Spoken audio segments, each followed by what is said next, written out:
Now these integrations is quite easy.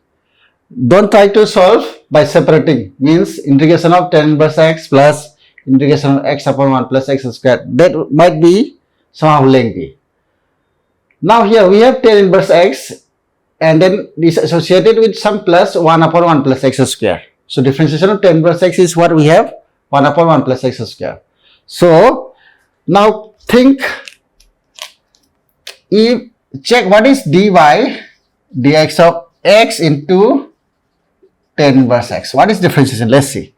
This is what dy dx of x is 1, then keep as it is, plus x, and then differentiation of tan inverse x is 1 upon 1 plus x square. Means differentiation of this is whole this. Okay.